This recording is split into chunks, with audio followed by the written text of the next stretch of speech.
Gravando. Pessoal, nós vamos voltar com a apresentação breve, porque começamos a filmar aqui no estúdio. Olá, sejam todos muito bem-vindos ao nosso primeiro podcast de 2025. E o nosso convidado de hoje é o Rodrigo, o marido da Jaque. O Rodrigo, ele é empreendedor e trouxe aí para nós um conhecimento que eu estava esperando já tem um tempo. E eu acho que tudo acontece no momento certo, quando tem que acontecer. O convite inicial era da Jaque ter vindo participar desse podcast de hoje. A agenda dela não permitiu que isso acontecesse, mas ela me apresentou o marido dela, que fala sobre finanças. Ele é empreendedor, parceiro também nos negócios, né, Rodrigo? Sim. E ele fala de finanças de uma forma bem especial, que é com embasamento bíblico. E eu quero até mostrar para vocês o livro que ele trouxe aqui. Inclusive, são 2 livros para presentear, que a gente ainda vai estar definindo como vai fazer o sorteio desses livros, né? E é claro que eu ganhei um de presente, estou muito feliz por isso. Sobre a administração financeira à luz da palavra de Deus. Isso aí. Eu confesso que eu estou até um pouco emocionada com o tema de hoje, porque, para mim, finanças sempre foi um tema muito difícil, algo dificultoso de aprender, de lidar com números, cuidar desses números. Sempre tive algumas crenças limitantes sobre números também, sobre a situação financeira.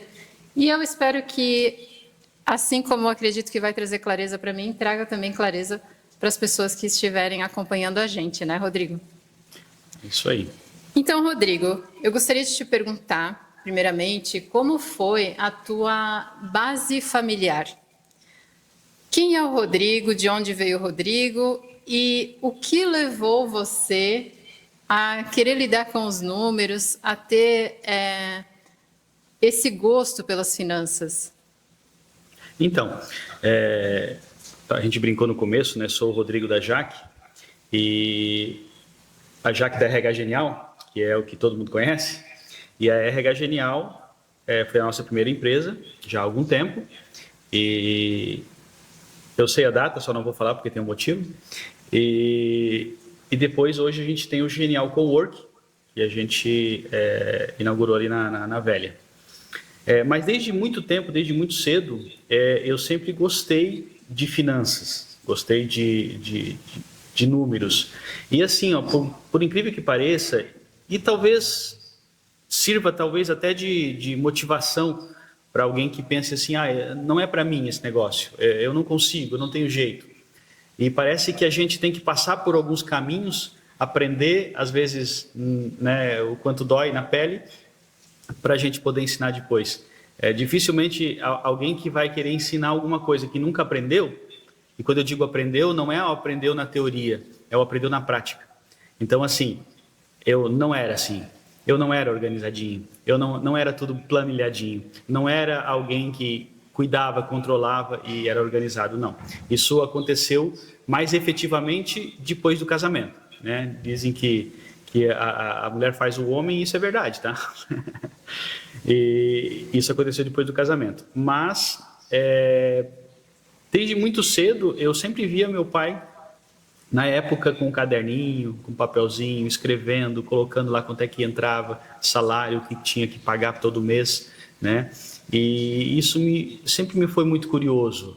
E depois de casado, a gente passou por alguns perrengues, estamos há 19 anos juntos, e os primeiros anos não foram fáceis, e aprendi, a duras penas, que isso é um negócio muito essencial, muito necessário.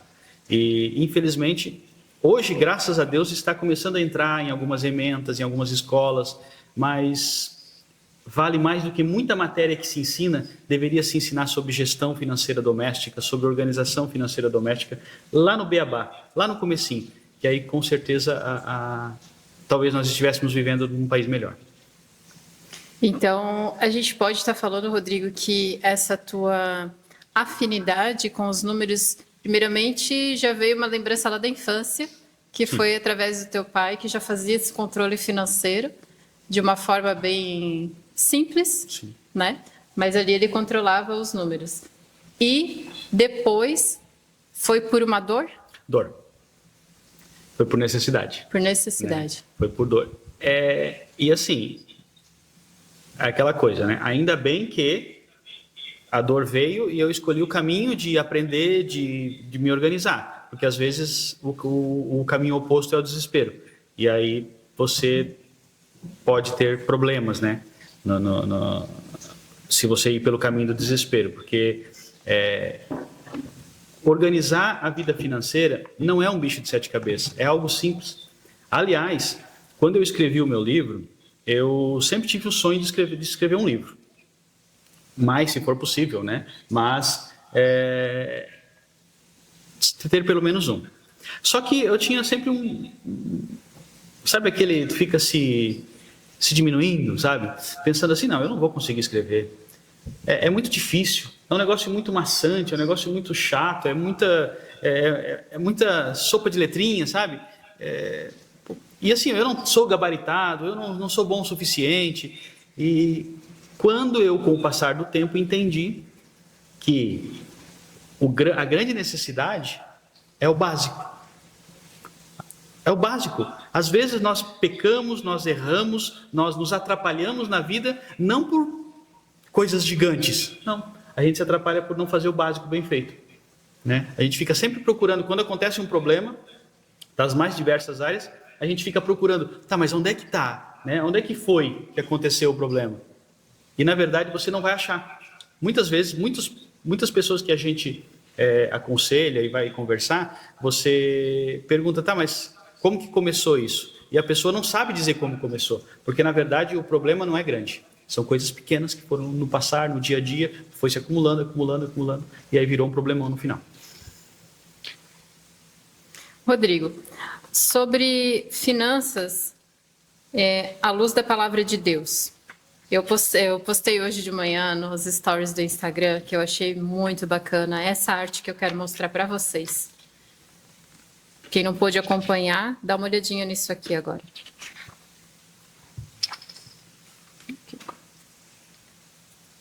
Deus e o dinheiro.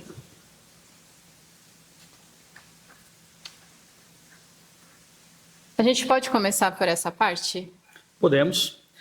Assim, eu costumo dizer, hoje não é mais um tabu tão grande como já foi no passado.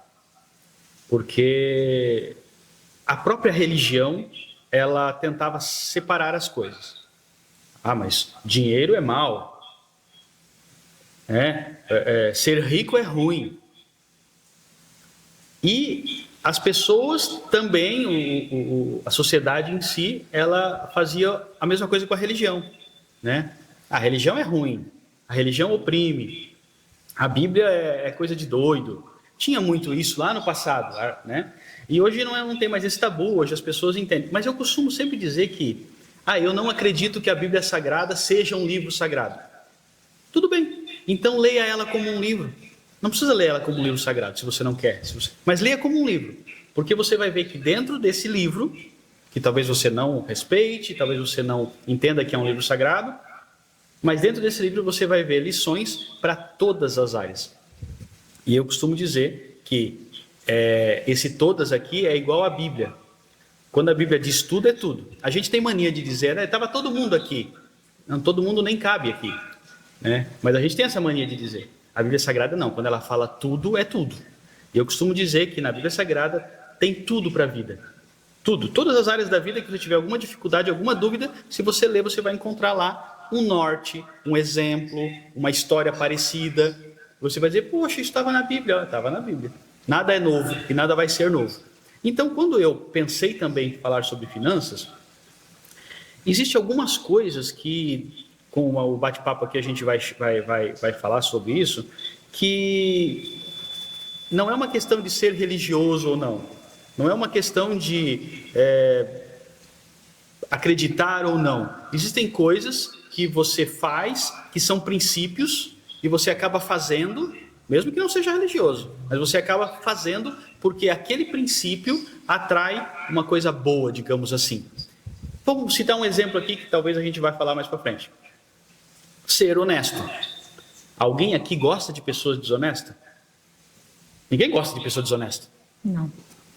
A Bíblia já falava disso há muitos anos atrás. E aí as pessoas às vezes são desonestas e aí atraem para si coisas ruins, se enrolam, têm problemas financeiros, acabam se arrebentando na vida, digamos assim, né? Usando português mais simples, se arrebentam na vida. Por quê? Porque foram desonestos. Poxa vida, é só ser honesto, então. Né? Só que tu vê como coisas básicas às vezes não são feitas. Então, por isso que eu juntei as duas coisas. Acabei escrevendo administração financeira. E assim, talvez a palavra administração assuste um pouco. Aqui não falo nesse livro sobre fundamentos da administração, não é isso. Aqui é organizar a administração familiar, as finanças familiares, né? E com princípios bíblicos, com princípios da palavra de Deus. E se você for ler tanto o livro como a própria Bíblia Sagrada, você vai ver que tem tudo a ver. Eu posso até citar um exemplo do que ele está falando, é como, por exemplo, um chefe de cozinha. Ele não se torna um chefe de cozinha renomado, fazendo vários pratos de um menu de alto padrão, sem aprender a fazer o básico, a fazer os cortes muito bem feitos, aprender a selar uma carne, aprender os princípios da gastronomia, da cozinha. Então, o beabá bem feito e bem estruturado para depois dar o próximo passo. Seria isso, é isso? É isso mesmo. E falando sobre Deus e o dinheiro, a Bíblia Sagrada, ela tem muito exemplo falando sobre... Aliás, ela tem mais versículos, enfim, como você queira chamar, na Bíblia falando sobre dinheiro do que falando sobre fé, sobre salvação. Curioso isso. Bastante. Mas tem mais versículos, mais versos falando sobre finanças, sobre dinheiro. E aquela coisa, nada está por acaso, nada acontece por acaso, na Bíblia também é assim.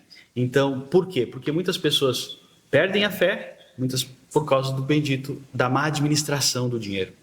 E tem um texto lá na Bíblia Sagrada, lá em Lucas, no capítulo 16, versículo 11, que eu coloquei no meu livro, que diz assim, ó: se vocês não são dignos de confiança em lidar com as riquezas deste mundo ímpio, quem lhes confiará as verdadeiras riquezas? Tem um verso, o 12, que vem depois desse, que diz assim, ó: se você não é digno de confiança em lidar com dinheiro que não é seu, como é que você vai ter o que é seu? Sabe aquela coisa, tem que ser fiel no pouco para ganhar o muito. Se você cuidar do que é dos outros, você vai ter o que é teu. Isso já estava na Bíblia há muitos anos atrás. Então, às vezes, nós precisamos dar uma chance, então. Talvez eu costumo insistir nesse ponto, porque muita gente não... diz assim, Rodrigo, mas eu não acredito na Bíblia. Eu falei, não precisa acreditar. Tenta ler ela. Só acontece ao vivo. Ao vivo e a cores.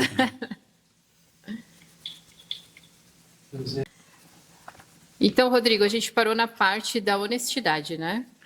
Sim, comentei sobre isso, né? Mas a gente estava falando sobre Deus e o dinheiro, né? Isso, e também falando sobre cuidar do que é do outro. Isso, ser honesto com o que não é seu, né? Porque às vezes você não vai chegar a ter o que é seu enquanto você não aprender a cuidar do que não é seu. Essa é uma máxima que eu tenho e tenho tido sucesso, tenho sido abençoado, digamos assim, a partir do momento que eu entendi de que não era meu, mas eu precisava cuidar como se fosse, né? E o que pega muito às vezes, e que no passado tinha-se uma rixa entre religião e dinheiro, era porque se achava que as pessoas que tinham dinheiro eram pessoas más, eram pessoas que, faziam alguma coisa errada para ter tanto dinheiro. Quando, na verdade, muitas vezes, e na maioria delas, eu diria, são princípios bíblicos. São princípios, uma pessoa de princípios que consegue fazer com que as finanças dela melhorem pelo simples fato, ela não é expert em finanças, ela não é expert em economia, não. Mas ela é uma pessoa honesta, é uma pessoa sincera, é uma pessoa que se preocupa quando faz negócios. E aí, essa rixa que tinha entre religião e dinheiro é porque a Bíblia ela realmente ela trata alguns assuntos e ela pega um pouquinho no nosso pé. Quando ela diz assim, que a gente tem que se preocupar com o próximo. Quem é o nosso próximo? E às vezes o nosso próximo não é uma pessoa tão legal assim. Mas mesmo assim, sabe aquela história de que a minha liberdade acaba onde começa do outro? E às vezes eu não tenho essa mentalidade. E aí muita gente que tem condições financeiras às vezes acaba se sobressaindo sobre quem não tem. E aí vem essas injustiças que a gente não gosta e a gente começa a botar todo mundo na vala comum e criticar isso. Mas a grande verdade é que a Bíblia fala muito de dinheiro, ela fala que pessoas ricas não são pessoas más, são pessoas abençoadas, porém, no entanto, todavia, são pessoas que precisam entender, né, que você precisa de uma linha a seguir, de princípios a seguir, que precisam nortear a tua vida toda, todos os teus negócios, porque às vezes, inclusive no meu livro eu cito alguns exemplos aqui, às vezes a gente fica lá falando da corrupção, mas a gente fura o sinal, mas a gente estaciona onde não pode, sabe? Ah, Rodrigo, mas isso aí esse é o nosso problema, a gente acha que as pequenas coisas não tem problema, só as grandonas. E aí a gente vai para um caminho ruim, né? E às vezes lá na frente, meu Deus, mas por que aconteceu tanta coisa ruim? Talvez eu fiz muitas coisinhas ruins também, né? Então, e a Bíblia Sagrada ela nos cobra em algumas coisas. Ela diz assim, ó, tu quer dinheiro para quê? Sabe? A gente tem um exemplo, inclusive na RH Genial. Lógico, já que talvez no futuro venha conversar aqui contigo sobre a RH Genial, mas ela nasceu mais ou menos assim, eu vou falar rapidinho. Ela saiu de uma empresa e começou a trabalhar e pensou assim, eu vou no meu seguro-desemprego ajudar algumas pessoas. Eu conheço algumas pessoas de RH de empresas e eu conheço algumas pessoas que estão precisando de emprego, então eu vou unir o útil ao agradável, não tem nada para fazer aqui, né? E vou ajudar essas pessoas. Virou a RH Genial, virou uma empresa. Ajudando. Mas sabe, um propósito. As coisas precisam ter um propósito. Sabe? Eu queria que Deus me abençoasse financeiramente. Por isso que talvez isso aqui vai cancelar a gente. Mas por isso eu acho que Loteria Federal, eu nunca vi alguém ganhar e ficar rico. Ele ganha e por um pouco de tempo fica rico. Daqui a pouco a gente não vê mais essa pessoa sumiu ou ficou pobre de novo. Por quê? A Bíblia Sagrada já falava isso. Tudo que vem fácil, vai fácil. E aí o adágio popular que falam por aí, se vier alguma coisa fácil, desconfie. Então, eu tenho essas premissas comigo, sabe? E esses princípios. E eu procuro segui-los e eu entendo e encontrei na Bíblia Sagrada bastante amparo para isso. Agora, eu até me lembrei de uma situação. A gente tem o hábito de comprar pela internet, né? E ali tem promoções, algumas vezes, encantadoras. Um perfume importado que a gente gosta muito abaixo do preço. E às vezes você vai lá e compra naquela alegria de estar pagando menos. E quando chega o produto, não é aquele produto que você esperava, não tem a embalagem, não tem. Então, até esses tempos a gente tem um casal de amigos que ele queria comprar uma faca porque ele gosta de fazer carne e tudo mais. E achou linda uma faca na internet, comprou, quando chegou em casa, era um pano com um tecido com desenho de uma faca. Então, ela só não cortava. Então ele ficou muito chateado, né? E a gente tem essa coisa de querer ganhar mais e querer ganhar benefícios, né? A vários custos, assim. Ou a qualquer custo, né? E aí, onde o barato sai caro, é um trocadilho, é uma máxima que se coloca, né? Mas, de fato, acontece quando a promessa é demais, a gente também pode falar que o santo tem que desconfiar, né? Exatamente. E é bem curioso. E, sabe, existe um outro adágio popular, que é, quem tem dinheiro faz dinheiro. Mas então precisa ter muito dinheiro. Não. Esse adágio, eu entendo ele o seguinte, quando você tem dinheiro, você acaba trabalhando. Por isso que existe uma outra coisa, eu não concordo com essa frase, mas existe alguém que diz assim, trabalhe com o que você gosta e não vai precisar trabalhar nenhum dia. Eu não sei que planeta que essa pessoa vive, né? Porque precisa trabalhar assim. Mas a gente entende que Quando eu não trabalho com o meu foco principal em ter dinheiro, o que a gente poderia chamar de talvez uma pessoa soberba, não sei, gananciosa, uma pessoa, né, sabe, dinheiro, dinheiro, dinheiro, dinheiro, aí talvez realmente você não vai conseguir esse dinheiro. Agora, quando o teu fim em si não é o dinheiro, a chance é muito grande de você ser uma pessoa de sucesso, bem-sucedida e rica. Olha só. As coisas vão acontecendo naturalmente. Como aconteceu com o exemplo da Jaque com a RH Genial. Verdade. Muito bem. Rodrigo, agora eu gostaria de falar com você sobre as nossas necessidades sendo supridas. Poderia dar uma explanada para a gente? Legal. Eu trato alguns assuntos aqui no livro também, e porque um outro motivo da nosso problema em misturar, em as pessoas às vezes repudiarem a religião, repudiarem a Bíblia, repudiarem o cristianismo, enfim. Porque às vezes, infelizmente, algumas pessoas se utilizam da fé das pessoas para ganhar dinheiro. Isso existe. Não preciso eu falar aqui, no mundo digital como a gente vive, você tem notícia todos os dias de pessoas que se utilizaram. Embora existe aquela coisa, óbvio, tem gente ruim em tudo quanto é lugar, né? A gente às vezes costuma dizer, mas o pastor ou a igreja, tem gente ruim em todos os lugares, né? Mas infelizmente tem pessoas que se utilizam disso. A Bíblia Sagrada, ela é muito clara e ela diz assim, inclusive tem um texto que está pendurado aí em tudo quanto é para-choque de caminhão. O Senhor é meu pastor e nada me faltará. Existem alguns teólogos que tentam explicar que esse texto, na verdade, não é em nada. O Senhor é meu pastor, o hebraico, né? A língua oficial, original desse texto diz assim, o Senhor é meu pastor e de nada terei falta. Ou seja, não vai ter falta, ninguém está falando que vai sobrar. Uma coisa, entende? Então, às vezes a gente fica, não, Deus vai dar. Se você vier aqui e me der tanto, Deus vai te dar tanto, sabe? Aí é um pouco complicado. Deus prometeu suprir as nossas necessidades. Agora, tem um detalhe. Por exemplo, tem um salmo, e aí muitos de vocês devem conhecer, deve ter... Salmo é um livro que todo mundo lê, fácil de ler, pelo menos. Né? Existem bastante versos que estão por aí. Algumas pessoas nem sabem que está na Bíblia, mas falam o verso. E que o salmista diz assim, nunca vi um justo mendigar o pão e nem a sua descendência passar necessidade. E eu costumo sempre reforçar. O texto não está dizendo que as pessoas que vão na igreja não vão ter necessidade. O texto não está dizendo que as pessoas que leem a Bíblia não vão ter necessidade. O texto está dizendo que eu nunca vi um justo. O problema é que nós somos justos em tudo? Fica a pergunta no ar, né?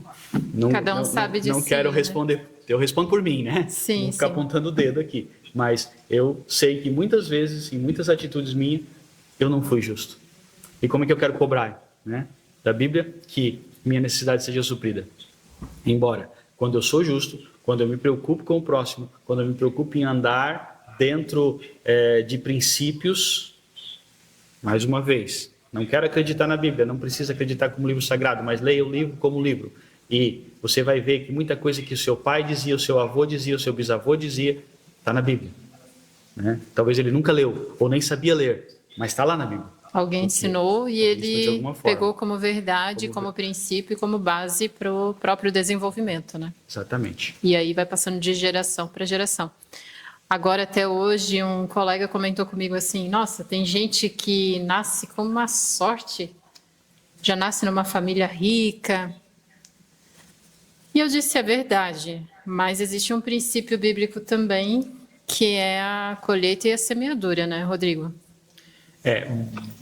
Deus é tão bom que ele deixa você plantar o que você quiser, mas ele é tão justo que você vai colher exatamente o que você plantou. Isso é fato, né? Eu quero colher limão, mas eu plantei abacaxi. Não tem como, é impossível. Mas Deus não me abençoou porque eu fiz tudo certinho, enfim, vou na igreja todo dia, Peraí, você plantou. A Bíblia não diz, a Bíblia Sagrada, os livros sagrados, a sua fé, e seja ela qual for também, não vai dizer para você que você nunca mais vai ter perdão, digamos assim. Não é isso. O perdão você recebeu, mas você plantou. Eu entendo dessa forma. E aí serve para qualquer coisa na nossa vida. Se eu infringi uma lei de trânsito, sabe? Mas eu fui lá e pedi perdão para o guarda. Ele vai te perdoar, ele vai dizer, não tem problema, querido, está perdoado. Mas a multinha vai chegar no mês que vem para você pagar. Plantou, vai ter que colher. Rodrigo, agora trazendo para a prática. Um pai de família que é assalariado, ganha ali seus R$2.000 por mês. Tem filho, mora de aluguel. O que ele vai plantar? O que ele vai semear? Qual é o investimento que ele pode fazer se hoje, para manter as necessidades básicas, está difícil? O que você daria de dica para esse pai de família? O que acontece? Existem alguns exemplos bíblicos, mas em geral, nós vivemos situações... É o quê? É viver com 2, 3 salários mínimos, né? É uma pessoa de serviços gerais, uma cozinheira que é casada com também os serviços gerais, alguém que ganha ali os seus R$2.000 por mês, uma família que tem ali uma renda de R$3.000, digamos, 3,5. Como que, em se falando da colheita e semeadura, o que eu vou plantar, financeiramente falando, se para manter as minhas necessidades básicas hoje já está muito difícil? O que você poderia dar de dica para essa família? Na verdade, essa questão do plantio, ela é do nosso dia a dia. Desde cumprimentar a pessoa no portão de casa. Isso é uma plantação. Então, às vezes, a gente está preocupado em plantar. Eu preciso dar uma cesta básica por mês para alguém, mas eu, na verdade, estou precisando de uma cesta básica. Ok, isso é um tipo de plantio. Mas aquele bom dia sorridente para a pessoa que está passando na rua também é um plantio. Às vezes a gente quer que as pessoas façam para nós, mas nós não fazemos o mínimo de esforço para sermos pessoas boas. Sabe? Ser uma pessoa boa não exige recurso nenhum. Seja uma pessoa melhor, seja uma pessoa que dá gosto de ficar perto, sabe? Seja uma pessoa que dá gosto de conversar. Seja uma pessoa que, poxa, que legal, eu saio animado depois que eu converso com ela. Isso é um tipo de plantio. Você vai atrair coisas boas para você só com uma atitude, né? E aí depois tem uma outra coisa que, independente da renda, eu sempre digo que o problema nunca é quanto você ganha. O problema é quanto você gasta. O problema não é quanto você ganha. Eu já fiz consultoria para pessoas que ganham R$2.000 e já fiz consultoria para pessoas que ganham R$40.000. A pessoa que ganha R$40.000 tinha uma dívida muito maior do que ganha 2. Óbvio, porque ela tinha mais crédito. Ela conseguiu se afundar mais. Mas então tá vendo que o problema não é o quanto você ganha, o problema é quanto você gasta. Então, primeiro, aquilo que você não conhece, você não mede. Aquilo que você não mede, você não administra. Aquilo que você administra, você não tem sucesso. Já é um adágio, não é frase, não é minha, né? Só adaptei ela aqui agora. Então você precisa conhecer a tua realidade. Vamos organizar as finanças bonitinho. Vamos, né, planilhar elas. Vamos anotar o quanto que entra e quanto é que sai. Depois que eu fizer isso, aí eu acho que eu até já adiantei um pouco a conversa aqui, né? Mas depois que eu fizer isso, aí eu tenho 2 caminhos. Ou eu diminuo os custos, e aí nós já sabemos que se você ganha 1 ou 2 ou 3 salários mínimos e você paga um aluguel e você tiver 2 filhos, você não tem como diminuir custo. O teu básico já está comprometido. Então a segunda opção lhe resta: fazer uma renda extra. Fazer uma renda extra. E aí eu brinco, todo mundo gosta de orelha de gato. Faz orelha de gato e vai vender. Sabe? Um jeito a gente tem que dar. Que não dá para ficar de braço cruzado reclamando, ô céus, ó vida. Não. Eu tenho que arregaçar a manga e correr atrás. Perfeito. Rodrigo, 10%. Podemos falar sobre 10% um pouquinho? 10% do? É que na palavra... Eu entendi. Tá me tirando, né? Vocês viram, né? Eu comecei a ficar vermelha. Eu fiquei até com o rosto quente agora. Eu tenho um tópico aqui, e o tópico aqui não está dízimo, né, que é o que o povo fala muito, né, o pessoal gosta dessa palavra. O tópico aqui está como contribuição e generosidade. Existe uma forma de organizar, que inclusive foi uma senadora norte-americana que criou, não me lembro o nome dela, tenho um pouquinho de dificuldade de gravar nome, que é a lei do 50-30-20. 50% da sua renda para necessidades básicas, 30% para necessidades variáveis e 20% para investimento. Eu costumo dizer que a pessoa deveria ter, Rodrigo, mas eu ganho muito pouco, aquela coisa que eu falei, vamos arregaçar as mangas e vamos fazer uma renda extra. Não vai cair do céu. Rodrigo, mas não querendo te cortar, mas então vamos lá, se eu tenho só para as necessidades básicas e já está muito difícil manter, se eu guardar R$10 por mês, R$10 por mês, eu já estou criando uma mentalidade ali, né? Uma disciplina. Isso é um ponto interessante. Muitos dos nossos problemas não estão no financeiro, estão no psicológico. Tem pessoas que, não, mas eu nasci assim, minha família toda é assim, eu não vou conseguir, eu não vou prosperar, não vai dar certo, eu não, sabe? Aí não vai mesmo. Se nem você diz que vai dar certo, sabe aquela coisa assim, nem eu gosto de mim, quem é que vai gostar? Entende? Então, teria que começar por aí, criar uma mentalidade de uma pessoa que tem uma reserva financeira, de uma pessoa que, sabe, eu vou me esforçar, tá difícil, tá ruim, mas eu vou fazer dar certo, sabe? E aí algumas pessoas vão chamar de, isso é pensamento positivo. Não, isso não diria que é um pensamento positivo. Eu diria que é uma pessoa, um realista esperançoso, né? Como dizia esqueci o nome dele também. Mas a questão dos 10% ali, voltando na tua pergunta, eu costumo, transformei a métrica da senadora em 50, 30, 10, 10. 50% necessidades básicas, 30% para outras necessidades. Rodrigo, mas eu consumo 60% com necessidade básica, então só usa 20% para outras. Porque, sabe, aquela coisa. Mas eu gosto de açaí, mas não precisa comer todo dia. Mas eu gosto de pizza, mas não precisa comer todo dia, faz até mal. Então, né? 50, 30, 10, 10. 10% para investimento e 10% para doação. Eu diria que você vai ver que é um caminho sem volta e é um caminho de uma gratidão. A Bíblia Sagrada fala isso, ela diz assim, mais bem-aventurado é dar do que receber. Então assim, Rodrigo, mas eu não quero dar o dízimo na igreja e tal. Eu entendo que se você vai em uma igreja, se você utiliza a igreja, se você gosta de ar-condicionado, se você gosta de usar a poltrona, se você vai no banheiro, usa o copinho, usa o papel higiênico, filho, ajuda um pouquinho, né? Me ajuda a te ajudar. Eu acho que no mínimo, você tem que dar o dízimo. Você não deveria nem estar perguntando, será que eu devo dar 10%? Será que eu devo dar só 10%? Porque dependendo do salário que eu ganho, eu consumo mais de copo descartável na igreja quando eu vou do que o 10%. Sem contar que temos ali pessoas disponíveis que estudam a palavra e ensinam, às vezes, aqueles grupos de apoio e tudo mais, né? Exatamente, todas as outras áreas. Muitas vezes, quando você está numa situação complicada, aquela coisa, eu estou bem, não preciso de ajuda de ninguém. Aí a hora que o calo aperta, o senhor é pastor, ora por mim.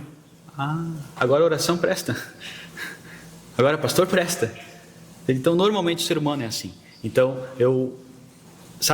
vai por esse caminho que vai dar certo. E aí assim, Rodrigo, mas eu quero então doar mais, porque, e assim, vamos lá, pode pesquisar, todos os bilionários do mundo, todos, sem exceção, você pode pesquisar, eles têm pelo menos uma instituição deles, no nome deles, filantrópica, no mínimo uma, eles têm, John Rockefeller, Bill Gates, todos eles. Você vai pesquisar a biografia do camarada, ele tem uma instituição filantrópica. Muitos deles são ateus, não querem saber de Deus, mas eles entendem que o princípio da generosidade, se eu doar, de alguma forma eu sou abençoado.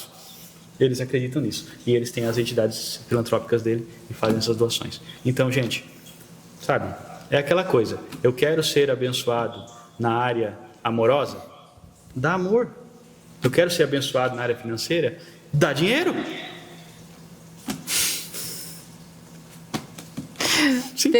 Pegou o código. Instalou o Drive. Instalou o Drive, fez o download. Vamos lá. Eu estou fazendo essa pergunta para mim, tá, gente? Não é nem para vocês, não. Ô, Rodrigo, e outra coisa que eu quero saber, na tua perspectiva, no teu ponto de vista, sobre esses 10% ali que você falou, 50, 30, 10. Esses 10% do investimento, o que seria esse investimento? É para algum negócio que eu quero futuramente abrir, ou é um investimento assim, eu preciso cuidar da minha aparência, então é para esse tipo de investimento, ou é uma poupança? Eu iria fazer um investimento a longo prazo, eu diria, né? Fazer uma poupança. Porque daí os 30, eu preciso cuidar da minha beleza, eu preciso ir num salão de beleza, aí você usa aqueles 30% de despesas flexíveis ali, né? E os 10 é investimento mesmo, é investir em algum lugar para pegar esse dinheiro lá na frente. E se eu não sei aonde investir?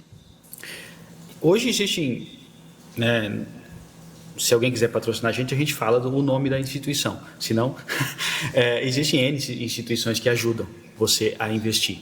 Então, hoje está muito simples e muito fácil de você encontrar um local para investir. Lógico, eu recomendo primeiro que você faça uma reserva de emergência. O que é uma reserva de emergência? Todo ser humano deveria ter uma reserva de emergência. E eu lamento informar, mas o último censo, a última pesquisa, de 2023, 2024 não saiu ainda, 95% dos brasileiros não tem. 95%. Então, se você tiver uma reserva de emergência, você faz parte de 5% dos brasileiros. Por quê? 70% dos brasileiros estão inadimplentes, dos brasileiros ativos, né? Aqueles que estão trabalhando, lógico. Então, vamos tirar crianças, senão a criança não trabalha e tal, mulher, tem gente pessoas que não trabalham não estão nessa conta, mas as pessoas que são ativas, 70% estão inadimplentes em alguma conta. Então, olha o número, é muito grande, é muita gente, sabe? Então, mas eu recomendo que você faça uma reserva de emergência primeiro. O que é uma reserva de emergência? Existem inúmeros economistas falando sobre diversos números. Eu escolhi para mim um mais fácil, mais simples, mais básico de entender, que é, ou você pega 3 meses de renda bruta, ou 6 meses de despesa básica. Vai dar praticamente o mesmo valor no final das contas se você for chegar lá. Ou pega 3, porque despesa básica é 50% do teu salário, teoricamente. Então, ou você pega 3 meses de renda bruta e guarda. Rodrigo, a poupança não rende nada. Você tem que guardar em algum lugar que você possa, porque é reserva de emergência. Se acontecer uma emergência. Se acontecer uma emergência, você não vai ter como entrar lá e encomendar, fazer com que o teu fundo imobiliário, que é um D+5, né? Ou seja, sai daqui a 5 dias. Emergência não espera 5 dias. Então, você tem que ter num lugar emergência. Depois que você tiver a emergência, aí vamos pensar em investimento. Tem pessoas que me procuram, Rodrigo, qual é a melhor carteira de investimento? Fundo imobiliário, fundo de renda fixa? Tem reserva de emergência? Não tem. Então esquece o investimento, vamos para a reserva de emergência. Vamos ter segurança primeiro para a vida e depois a gente pensa em outras coisas. Começa pelo básico. Esse é um fundamento básico bem estruturado das finanças. É isso? É isso. Show. Rodrigo, agora a gente pode falar sobre contribuição e generosidade, a gente já falou. A gente não falou sobre a visão bíblica das dívidas? Não. Ai. Alguém tem dívida aí? Vocês poderiam comentar quanto vocês estão devendo, se vocês têm empréstimo, se não tem, se está devendo pagar alguma conta aí. Alguém tem coragem de comentar, de assumir a realidade aí, ou está todo mundo positivado? Está só a gente oferecendo mais empréstimo? Como é que está aí, pessoal? Gente, é um assunto bem difícil de falar, né? Mas, o que acontece? Primeiro, vamos partir do pressuposto que dívida é o que você não pagou. certo? Um conceito básico lá. para a gente entender Porque o que se configura uma dívida. Você é uma pessoa que é organizadinha, você só faz financiamentos dentro do que você pode pagar. Então, e lógico, se você também for lá e comprou uma coisa financiada e você sabe que você não pode pagar, aí isso já é uma dívida, porque você sabe que você não vai pagar. Mas, vamos dizer que dívida é aquilo que você não pagou e está atrasado. Aí é uma dívida. Então, enquanto não estiver atrasado, não é uma dívida ainda. E a Bíblia Sagrada, ela é muito dura com isso. Ela usa uma palavra que talvez vai te assustar, mas ela diz assim, ela chama de maldição, ficar devendo. Pode repetir, Rodrigo. Ela chama de maldição, ficar devendo. Aliás, uma forma de amaldiçoar o povo antigo era, a partir daquele momento, por eles terem descumprido regras e não terem obedecido e tal, a partir daquele momento eles iam começar a ficar devendo. Isso está lá em Crônicas, em Reis, tem alguns livros da Bíblia que falam de histórias dessa. Povo que tinha se corrompido, tinha feito muita coisa errada, e qual era a maldição que estava sobre eles? Iam começar a ficar devendo. Então, assim, a visão bíblica sobre dívida ela é muito séria, e ela recomenda que nós não devamos nada a ninguém. E tem um outro problema com a dívida, que é muito sério. E a Bíblia Sagrada diz assim, que quando você deve alguma coisa a alguém, não peça emprestado, porque se você pedir, você vai ficar escravo de quem você emprestou. Isso é uma coisa que a Bíblia já dizia há muito tempo atrás. Mas tem um negócio curioso, e eu explico. Quando a Bíblia diz que você se torna escravo, como que sim vai se tornar escravo? Vamos lá, Raquel, vou falar contigo aqui. Você empresta esse livro para mim? Você emprestou o livro para mim. Aí eu li o livro e devolvi o livro. Estamos quites? Estamos. Não. Não? Não. Por quê? Porque o ser humano, ele é assim. Tu lembra que uma vez tu emprestou o livro para mim? Você vai dizer para mim, tu lembra que uma vez eu te emprestei o livro? Agora você está me devendo algum favor. Esse é o problema. Não basta eu pagar.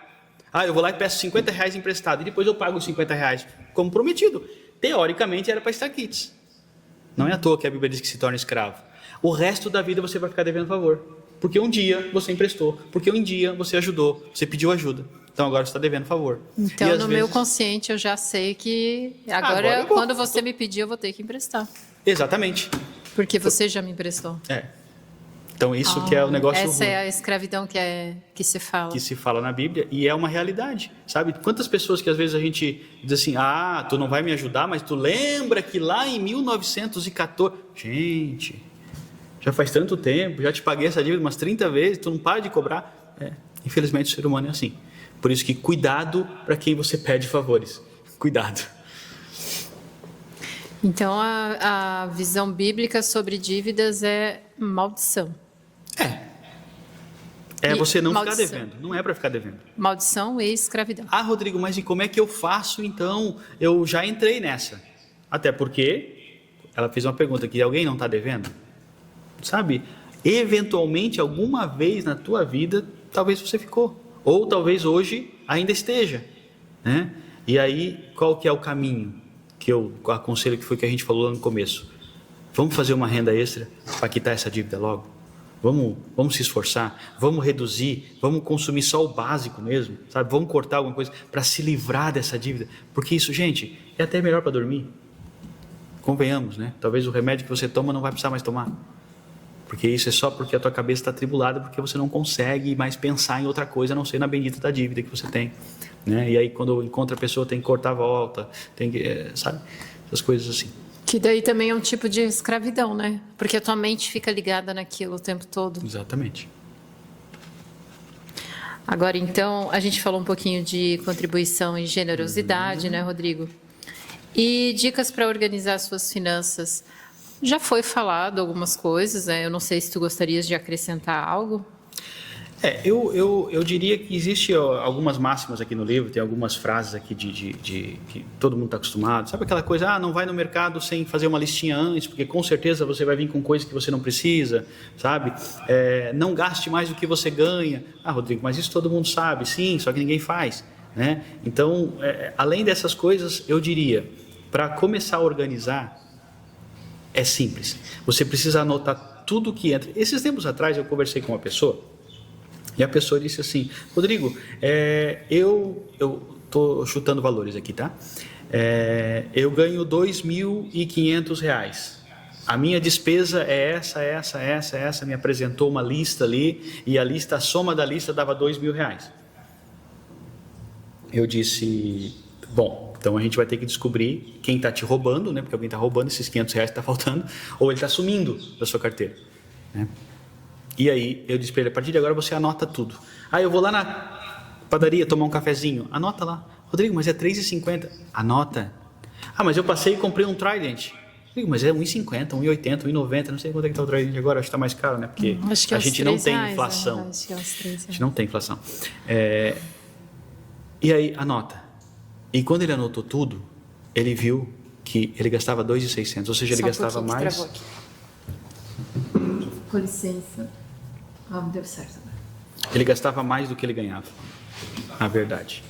E aí, ele entendeu que realmente ele não anotava detalhes. Ele não estava preocupado com R$1, com R$2, com R$3, ele não estava preocupado com esse valor. Ele somava as contas maiores só. E aí os pequenininhos é que estavam corroendo toda a renda dele. Entende? Então, o meu conselho inicial é: senta, pega um papel. Rodrigo, eu não tenho familiaridade com planilhas do Excel e tal. Pega um papel, não tem problema. O problema não é onde você vai anotar, o problema é você anotar. E todo dia anota ali quanto que entra e quanto que sai. Com certeza, você vai ver que lá no final, você vai ter lá um número lá. Entrou 2 e saiu 2,5. Eu vou ter que cortar em algum lugar. Não, Rodrigo, eu não posso cortar nada, como a gente já falou no começo. Não pode cortar? Então aumenta a renda. Ou diminui o custo ou aumenta a renda. Não tem milagre, né? Então, e aí quando você tiver... Porque tem aquela coisa, se você não conhece, você não consegue medir. Quando você tiver os números na tua frente, você vai dizer: realmente, eu não preciso de, 3 provedores de internet. Eu preciso de um só. Eu não preciso de 5... enfim, não preciso ter Netflix, ter Amazon Prime, ter não sei o que. Não, eu posso reduzir, eu posso ter uma só. E às vezes eu consigo, depois que eu olhar. Agora, enquanto eu não vejo, a única coisa que eu vou continuar falando o resto da vida é: realmente eu não sei onde vai o meu dinheiro. Realmente eu não sei onde vai o meu dinheiro. E não vai saber nunca. E ninguém vai dizer para você onde vai. Mas eu paguei uma consultoria financeira, gastei milhões. Ele não vai dizer onde vai o teu dinheiro. Por quê? Porque ele não sabe. Quem vai dizer onde vai o teu dinheiro é você, quando você sentar e botar tudo no papelzinho. Vou pular para a próxima. Sim. Aprendendo sobre finanças na prática. Isso é bem legal, porque aqui no livro traz até dicas de planilha, né? Isso, eu tenho até algumas planilhas aqui, eu tenho como organizar. O Aprendendo sobre Finanças na Prática, aí depois que você tiver organizado a tua planilha, tem ali a tua planilha de entradas e saída. Essa é uma de empréstimos, que para a gente chegar, para você ver que depois de um ano, um empréstimo de R$1.000 ele virou 2, e lá vai pedrada, né? E aí você vai dizer: isso é o custo do dinheiro que a gente fala, né? Aí você fala: taxa Selic, não me interessa a taxa Selic, eu ganho pouco. A taxa Selic, ela influencia no pão francês que você come. Então, é muito importante você saber como é que está a economia do teu país. É muito importante. Por que, Rodrigo, eu não vou poder fazer nada? Pode. Somos nós que votamos. As pessoas que estão lá fazendo lei, fomos nós que colocamos lá. E às vezes eu fico de boca aberta. Como é que pode? O ser humano reclama tanto e aí quando chega na hora de votar, as mesmas pessoas estão lá. Tem alguma coisa errada. Entende por quê? Porque são elas que fazem as leis, elas que gerem a economia do nosso país. Então, assim, fez a organização lá, entrada e saída, sabe quanto que entra, sabe quanto que sai. Segundo passo é diminuir o custo ou aumentar a renda, para equilibrar, para poder sobrar um dinheirinho para você fazer um investimento, uma reserva de emergência. E a partir de então, você começar a pensar o seguinte: cada coisa que você for adquirir, você precisa fazer um orçamento.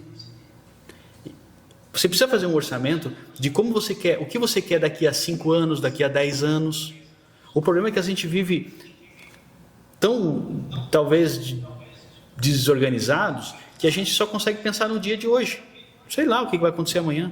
Porque um dinheiro já acabou mesmo, já é dia 15, dia 16, já foi, né? Então, depois que eu me organizar, eu vou conseguir fazer um orçamento. Eu preciso, eu quero comprar, enfim, um celular daqui a 5 anos.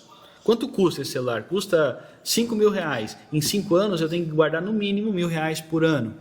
Ou seja, eu tenho que guardar aí pelo menos R$80 por R$80 por mês. E aí começar a guardar um orçamento de tudo que você vai adquirir. E aí começar a se preparar para você adquirir.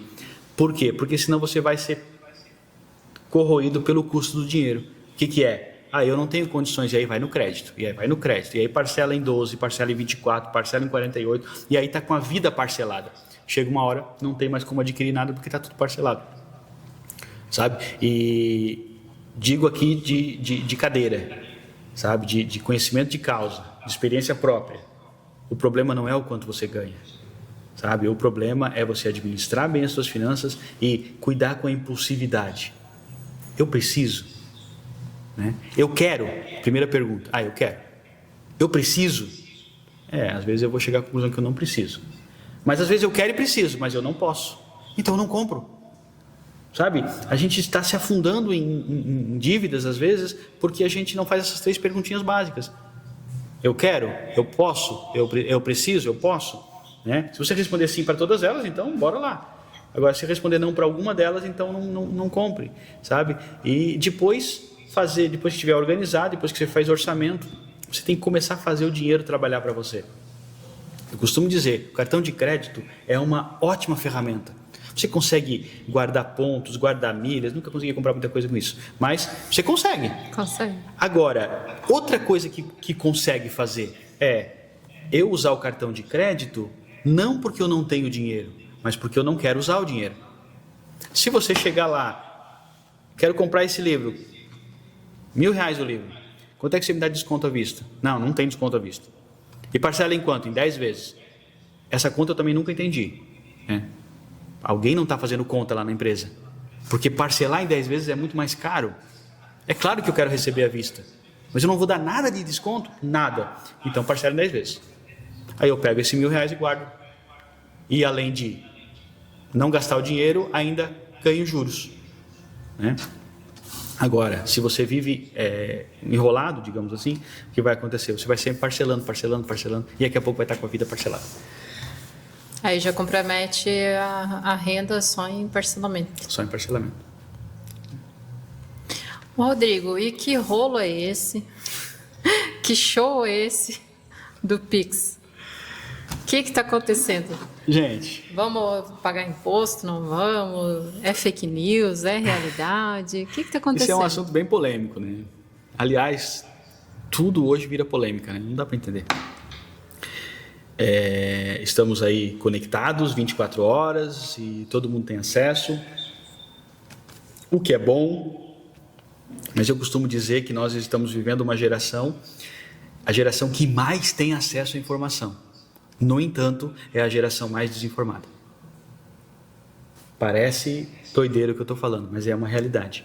Por quê? Porque às vezes nós estamos nos alimentando de fontes que não têm a informação correta. E aí a gente vai passando e vai repassando, e quando vê, o negócio explodiu. Assim, aonde tem fumaça tem fogo. Eu sempre ouvi uma frase que eu não sei de quem é também, que é assim: só pede desculpa quem tem culpa. Quem não tem culpa não precisa de desculpa, né? Por que eu volto atrás em alguma coisa?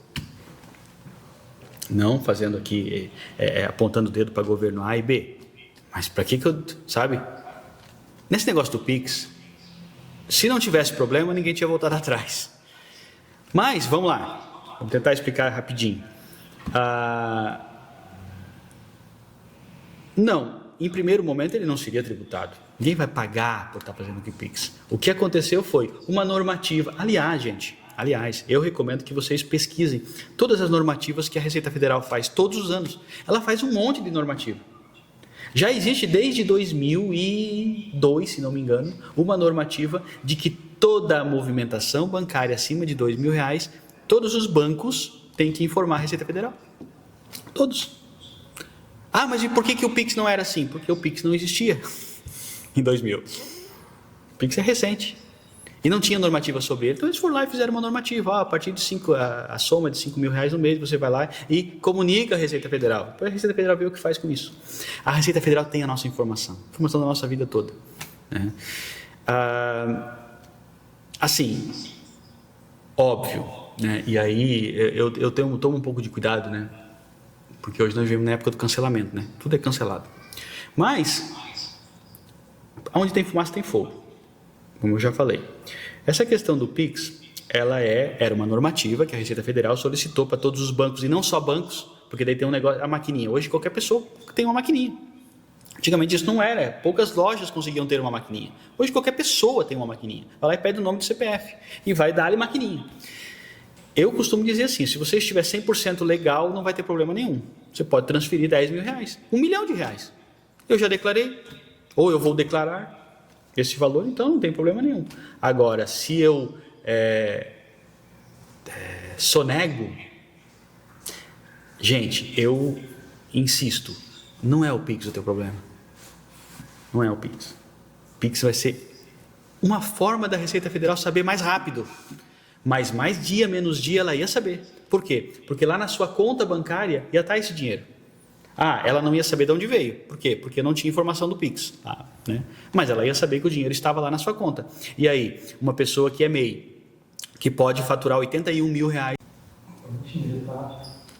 Então, o Pix, ele nada mais é do que um meio de transferir um dinheiro de uma conta para outra conta. De qualquer forma, um dia, você vai ter que ir lá na Receita Federal, e aí todo ano você vai lá e pega lá no seu banco lá o informe de rendimentos, e lá aparece quanto você transferiu para sua conta. Se era com Pix, se era com DOC, se era com TED, se era depósito na boca do caixa, não importa. Tem lá o valor de quanto entrou na sua conta. Se passou de 81 mil, você é MEI, poderia entrar e ter 81 mil. Se passou disso, você vai ser desenquadrado do MEI para começo de conversa. E depois você vai ter que explicar para o leão, né? Por quê? De onde é que essa diferença? Essa diferença tem que ter vindo de algum lugar. E se você for pessoa física que trabalha CLT e recebe o salário mensal, por isso tem que cuidar. Não mas o Pix agora, o pessoal falou, não vou mais rachar o churrasco e tal.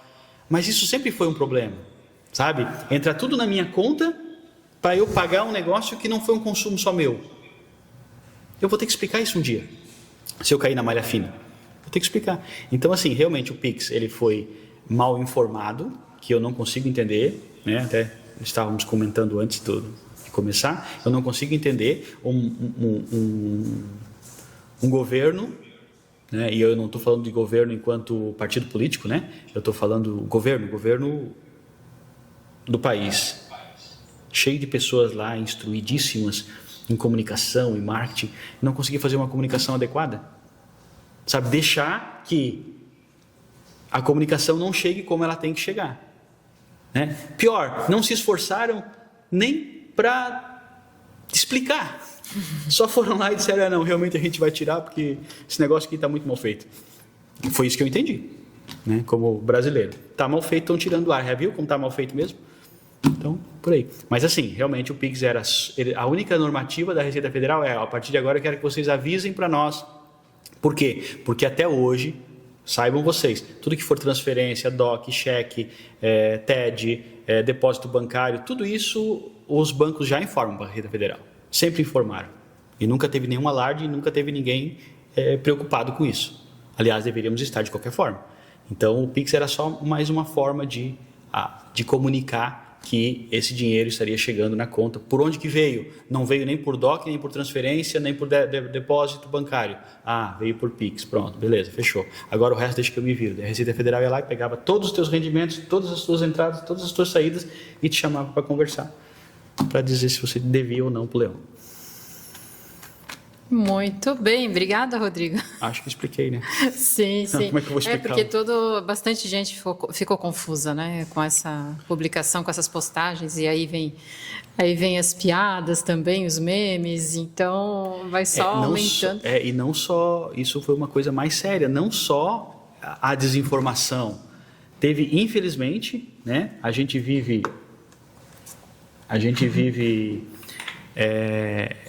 no mundo, digamos assim, que, sabe, tem hora que dá nojo, desculpa a expressão, mas é porque assim, a gente só quer trabalhar, sabe? A gente só quer produzir, a gente só quer fazer o nosso do dia a dia, sabe? Ter uma vidinha equilibrada, a gente só quer viver em harmonia, só quer fazer as coisinhas certas. E tem algumas pessoas aí, alguns mal intencionados, que não pode ver a oportunidade de dar golpe em alguém. Então, o que teve de pessoas recebendo comunicados em nome da Receita Federal para cobrar imposto porque fizeram uma transferência acima de R$5.000, já teve, sabe, não perderam tempo. Já tem gente que caiu no golpe. E já tem gente que caiu no golpe. Teve gente que pagou o bendito do boleto de R$15, de R$20, de R$50, de R$100 por causa do imposto sobre os 5 mil, que nem existia. Rodrigo, agora a gente já está na reta final, pessoal, e assim, quero agradecer demais vocês que estão nos acompanhando, né? Obrigada pela parceria. Por favor, se quiserem, deixem dúvidas aí. A gente não está conseguindo ler porque está com o telefone um pouco afastado, mas não deixe de comentar depois na live que vai ficar salva no feed, e também não deixem de chamar o Rodrigo para, se tiver alguma dúvida, né, Rodrigo? Outra coisa que eu queria ver contigo, a tua opinião, teu posicionamento sobre jogos do Tigrinho, jogos no digital. Alguém aí já jogou esse jogo? Alguém sabe como funciona? Alguém já perdeu dinheiro ou alguém já ficou rico, algum de vocês, com esses jogos? Conhece alguém, Rodrigo, que passou por isso ou passa? Gente, por incrível que pareça, eu tenho tido informações de empresas que estão em busca de profissionais para falarem sobre essa área. Por quê? Porque as pessoas estão pedindo demissão, as pessoas estão não produzindo, porque uma pessoa que está endividada ela não consegue produzir. As empresas estão tendo problema com os seus funcionários, por quê? Porque gastaram todo o dinheiro no bendito do tigrinho, no bendito do jogo de azar, no bendito do, sei lá, que tipo de jogo. Entende? Isso virou uma epidemia, isso é verdade, virou... É uma doença, né? A gente sabe que existe um diagnóstico para isso, e é um vício, você fica viciado, né? Então, assim, nada que vem fácil, tudo que vem fácil desconfie, nada que vem fácil, né, dura para sempre. Então, assim, não existe almoço grátis, ninguém dá nada para ninguém. As pessoas fazem as coisas, nós precisamos entender que, principalmente quando se trata de jogos, o foco ali, seja cassino, seja qualquer tipo de jogo, quem abre um cassino, por exemplo, não é uma instituição de caridade, não é. Ele quer ter lucro, ou seja, tudo lá está programado para a casa ganhar. Então, a minha fala se você estiver envolvido com esse tipo de coisa, e aí isso é um vício, como falei, e um vício normalmente você não sai dele porque você quer, eu recomendo que você procure ajuda. Seja ajuda psicológica, seja ajuda de um mentor, seja ajuda de um parente próximo mais maduro, ajuda de quem for, mas procure ajuda, por favor. Por quê? Porque senão você vai fazer problema para você, para sua família e para a sociedade em geral, e sabe lá Deus para mais quem, por causa de um bendito de um vício, e eles têm conseguido entrar pessoas têm caído nessa que às vezes tu fica olhando para a pessoa e diz, meu Deus, isso eu não acredito. A pessoa instruída às vezes. Sim. Muitas vezes, né? E eu achei que não era real esse negócio de jogo, assim. Tipo, eu achei que era para adolescente, eu achei que era esse público, assim. Mas são adultos, pais e mães de família, né? Mulheres, eu tive contato com algumas mulheres já que jogam mesmo, então fica aí a dica do Rodrigo e o cuidado, a sensibilidade para não se deixar envolver com isso, porque é uma máquina, isso vira uma máquina e você vira refém também disso. Uma hora ganha, outra hora perde, e você está trabalhando para uma instituição que você não conhece nem o dono. E o foco não é te ajudar, o foco não é você ganhar, o foco é eles ganharem. Então, o lucro não fica conosco. Então, cuidado, muito cuidado com isso aí. E se você já estiver com esse vício, porque todo vício ele é aquela coisa, toda pessoa, quando ela entende que ela está viciada e procura ajuda, já é 50% do caminho resolvido. Mas normalmente a maioria da pessoa que está viciada em qualquer vício, você conversa com ela e diz, não, eu não, se eu quiser parar, eu paro. Ou ela diz, só tem que cuidar para não ficar viciado. Exatamente. É a frase que todo viciado fala. Não, eu nem queria estar rindo, né? Mas é triste. Isso acontece mesmo. É triste demais, porque tem famílias que estão destruídas por causa disso. Né? E a gente está preocupado, às vezes, apontando o dedo para tantas coisas e estamos esquecendo de detalhes pequenos. E aí... Alô, tudo que domina sua mente, tudo que você não tem controle sobre, se afaste, porque provavelmente você já está viciado ou viciada. Tudo que você não domina, domina você. Ponto.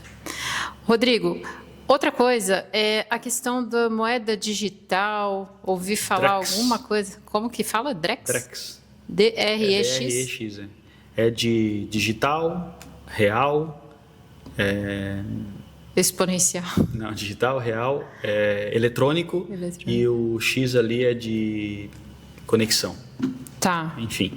Vai vingar isso? Eu acredito que sim. Nós estamos caminhando para isso. Né? Eu acredito que sim. Embora, gente, vamos lá. Né? Eu não estou preocupado porque talvez eu não veja. Esse povo não consegue botar internet na Bahia, gente. Eles não conseguem botar internet no Ceará. Vão conseguir botar uma moeda digital? Não vão. Então, infelizmente, para conseguir que a moeda digital chegue lá, precisa chegar a internet. Precisa chegar o eletrônico lá. Eles não conseguem fazer chegar. É uma dificuldade tremenda. Você vai para alguns países de primeiro mundo aí, o 5G pega em alto mar. Aí no Brasil, na terra, não pega 3G. Então assim, vai acontecer, acredito que vai. Isso, e assim, eu não vejo isso com maus olhos. Por quê?